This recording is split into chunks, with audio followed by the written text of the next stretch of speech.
Assalamualaikum warahmatullahi wabarakatuh. Perkenalkan, nama saya Arin Juliatin. Saya dari kelas H1 Manajemen STIS Tembi Bandung. Kali ini saya akan mempresentasikan materi mengenai anggaran piutang dan kas. Yang pertama, untuk anggaran piutang. Nah, pengertian dari anggaran piutang ini adalah suatu anggaran yang terperinci mengenai jumlah piutang di masa yang akan datang yang terjadi akibat penjualan kredit. Adapun manfaat dari anggaran piutang yaitu yang pertama untuk meningkatkan omset penjualan, yang kedua untuk meningkatkan laba atau keuntungan, yang ketiga keuntungan terhadap selisih bunga modal, dan yang terakhir menjalin hubungan yang erat antara pembeli dan penjual. Sedangkan untuk risiko penjualan kreditnya itu diantaranya ada menyerap beban biaya modal, menimbulkan biaya administrasi, yang ketiga memerlukan biaya lain untuk bagian penagihan yang kemungkinan ada piutang yang tidak tertagih. Pembahasan selanjutnya yaitu mengenai anggaran kas, di mana anggaran kas ini adalah perencanaan posisi kas untuk jangka waktu tertentu yang terdiri dari dua bagian. Yang pertama, perencanaan penerimaan kas atau biasa disebut dengan aliran kas masuk, dan perencanaan pengeluaran kas atau aliran kas keluar. Manfaat menyusun anggaran kas ini yaitu untuk mengetahui posisi dalam keadaan defisit atau surplus sebagai akibat operasi perusahaan. Pembahasan selanjutnya yaitu mengenai tahap-tahap dalam menyusun anggaran kas. Yang pertama, kita harus menyusun taksiran penerimaan dan pengeluaran menurut rencana operasi perusahaan. Yang kedua, kita harus menyusun taksiran kebutuhan dana yang diperlukan untuk menutup defisit dan menyusun taksiran pembayaran bunga hutang beserta waktu pembayarannya. Yang ketiga, kita harus menyusun kembali taksiran seluruh penerimaan dan pengeluaran kas yang merupakan anggaran kas final. Pembahasan selanjutnya yaitu mengenai contoh soal untuk mempermudah kita memahami anggaran kas dan anggaran piutang. Nah, satu contoh soalnya itu di mana perusahaan ini menyiapkan anggaran kas untuk tahun 2022 dengan data yang tersedia adalah sebagai berikut. Nah, yang pertama untuk rencana penjualannya itu sekitar 60%. Sesuai dari tabel yang terlihat, di bulan Januari terdapat 1.500.000, bulan Februari terdapat 2 juta, bulan Maret terdapat 2.500.000, dan untuk triwulan 2 terdapat 3.500.000, untuk triwulan 3 terdapat 4 juta, dan triwulan 4 terdapat 4.500.000. Nah, untuk pengumpulan pola piutangnya ini ada bulanan dan ada triwulan.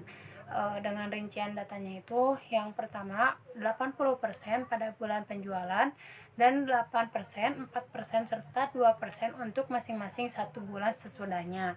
Sedangkan 7%-nya ini untuk triwulan penjualan dan 7% triwulan sesudahnya.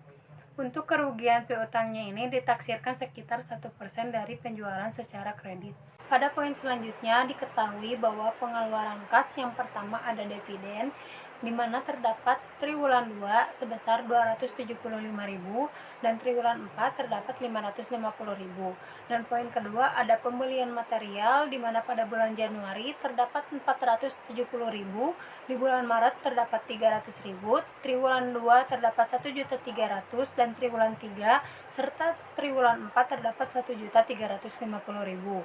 Nah, untuk poin yang ketiga ada pembayaran utang, di mana pada bulan Februari terdapat 115.000, triwulan 2 dan triwulan 3 terdapat 300.000. Poin yang keempat ada pembayaran upah dan gaji, di mana pada bulan Januari terdapat 370.000, pada bulan Februari dan bulan Maret terdapat 375.000.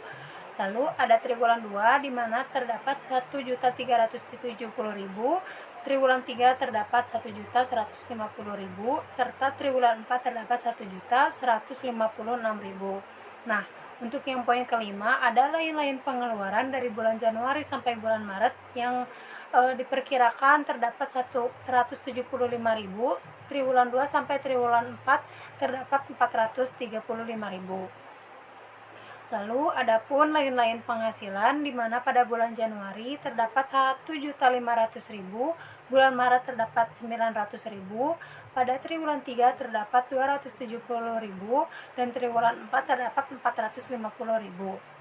Nah, berbagai saldo dari awal tahun terdapat piutang sebesar 300.000. Dari jumlah ini kita akan menerima Di bulan Maret juga sebesar 70.000 dan triwulan 4 sebesar 130.000. Lalu ada cadangan kerugian piutang sekitar 150.000 dan kasnya itu terdapat 1.735.000.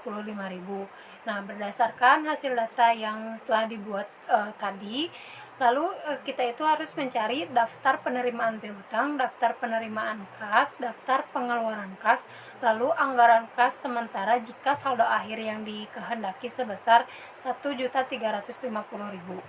Pembahasan selanjutnya yaitu mengenai jawaban dari persoalan tersebut. Yang pertama, kita harus menyusun daftar penerimaan piutang. Nah, daftar penerimaan piutang ini harus dihitung setiap bulannya. Contohnya yang pertama yaitu penjualan pada bulan Januari sebesar 1.500.000.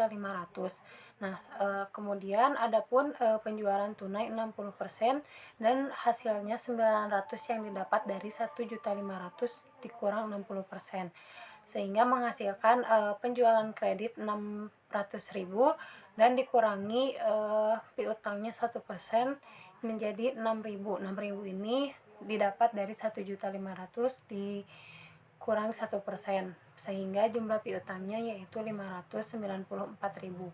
Kemudian kita harus menyusun pola pelunasan hutang, di mana setiap bulannya itu terdapat 80%, 8%, 4%, dan 2% yang didapat dari data tersebut dikalikan dengan jumlah piutang. Seperti yang ada di tabel, di bulan Januari terdapat pola pelunasan piutang sebesar 475.200.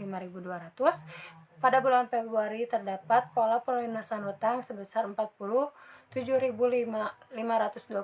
perak, dan pada pola pelunasan piutang bulan Maret terdapat 23.760, dan terdapat pola pelunasan piutang di triwulan 2 yaitu sebesar 17.820.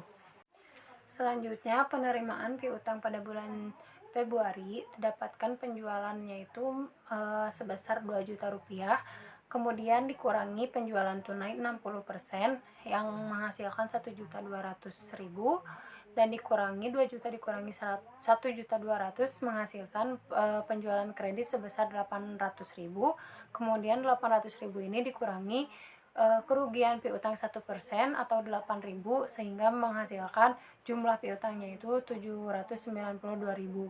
Nah, pola pelunasan piutangnya juga sama perhitungannya dengan penjualan pada bulan Januari dan selanjutnya, hanya yang membedakannya itu nilainya saja. Seperti yang diketahui bahwa pada bulan Februari, Maret, triwulan 2 dan triwulan 2 atau pada bulan berikutnya, pola pelunasan piutangnya itu berbeda pada bagian persenannya. Seperti pada bulan Februari terdapat 80% sehingga menghasilkan 633.600 rupiah. Kemudian pola pelunasan piutang di bulan Maretnya itu terdapat 8% sehingga menghasilkan 63.360.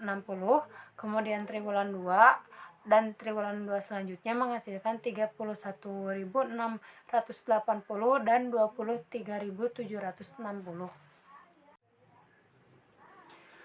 Penjualan pada bulan Maret juga perhitungannya sama seperti pada bulan Januari dan Februari, dan yang membedakannya hanya angka-angkanya saja.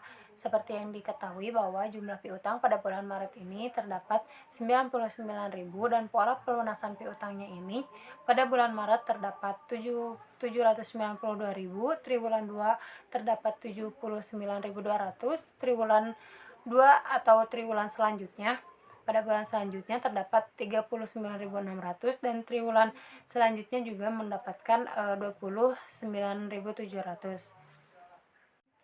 Dan untuk pencatatan penerimaan piutang pada triwulan 2 dan triwulan 3 atau triwulan 4, pola perhitungannya juga sama seperti pada bulanan, yang membedakan hanya angka dan data-datanya saja. Seperti yang diketahui bahwa penjualan pada triwulan 2 terdapat jumlah piutang sebesar 1.386.000. Lalu pola pelunasan piutangnya juga triwulan 2 terdapat 970.200 dan triwulan 3-nya itu terdapat 97.000. Nah, lalu untuk penjualan triwulan 3-nya itu sama perhitungannya seperti yang sebelumnya, dan terdapat jumlah piutang sebesar 1.584.000, dan pola pelunasan piutangnya itu pada triwulan 3 terdapat 1.108.000, dan triwulan 4-nya mendapatkan 110.000. Untuk pencatatan atau penerimaan piutang pada penjualan triwulan 4 juga sama seperti perhitungan sebelumnya, sehingga pada penjualan triwulan 4 ini menghasilkan jumlah piutang sebesar 1.780.000, dan pola pelunasan piutangnya juga dihitung sama seperti soal-soal sebelumnya, di mana triwulan 4 ini mendapatkan 1.247.000, dan pada tahun 2023 atau tahun berikutnya mendapatkan 124.740.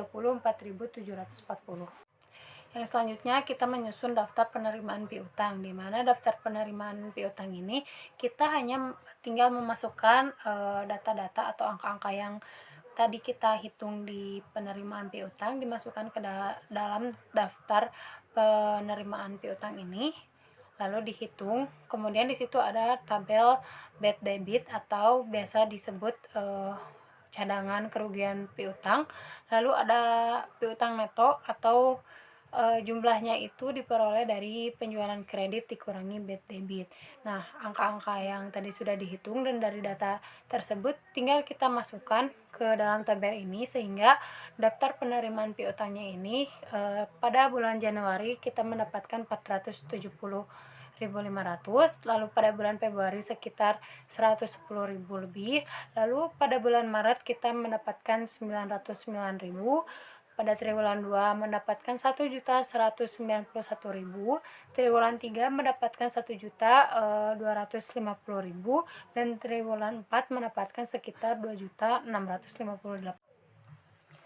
Kemudian kita menyusun atau menulis daftar penerimaan kas. Nah, di mana daftar penerimaan kas ini disesuaikan dengan kas yang diterima perusahaan selama beberapa periode sebelumnya yang setelah kita hitung. Nah, data-data tersebut atau penerimaan kas tersebut tinggal kita masukkan ke daftar atau tabel daftar penerimaan kas ini, lalu kita perhitungkan sehingga pada bulan Januari kita mendapatkan 2.875.200, pada bulan Februari mendapatkan 1.310.000, pada bulan Maret mendapatkan sekitar 3.309.000, pada triwulan 2 mendapatkan 3.291.000, pada triwulan 3 kita mendapatkan 3.875.000, lalu pada triwulan 4 mendapatkan 5.808.000, sehingga pada total penerimaan kas ini mendapatkan jumlah atau keseluruhan jumlahnya itu sekitar 20.471.600. Nah, setelah kita menyusun daftar penerimaan kas, dilanjutkan dengan daftar pengeluaran kasnya. Seperti yang penerimaan kas, bahwa data-data dari pengeluaran kas ini sudah ada di dalam perhitungan sebelumnya dan sudah ada di dalam data atau soal. Karena daftar pengeluaran kas ini contohnya itu seperti dividen, pembelian material, pembayaran gaji, dan lain-lainnya. Sehingga kita tinggal memasukkan data yang sudah dihitung tadi ke dalam tabel yang sudah disediakan sesuai dengan periodenya. Lalu untuk menemukan hasil akhirnya itu kita tinggal menjumlahkan nilai-nilai atau jumlah data yang tadi sudah dihitung. Nah, kemudian pada bulan Januari kita mendapatkan 1.130.000, pada bulan Februari mendapatkan sekitar 550.000, bulan Maret mendapatkan 850.000, triwulan 2 mendapatkan sekitar 6.380, triwulan 3 mendapatkan sekitar 5.500, triwulan 4 mendapatkan 3.491.000, sehingga total keseluruhan dari jumlah pengeluaran kas ini sekitar 17.902.000. Untuk penyelesaian dari perhitungan ini, kita tinggal menyusun anggaran kasnya, di mana anggaran kasnya ini kita tinggal memasukkan nominal dari saldo awal, penerimaan, pengeluaran, sampai kita menemukan idle kasnya. Nah, pada anggaran kasnya ini saldo akhirnya pasti akan balance, karena seperti yang sudah kita bahas, pengerjaannya itu sama tetapi hanya nilai atau nominal-nominalnya saja yang berbeda. Sekian pembahasan materi mengenai anggaran piutang dan kas.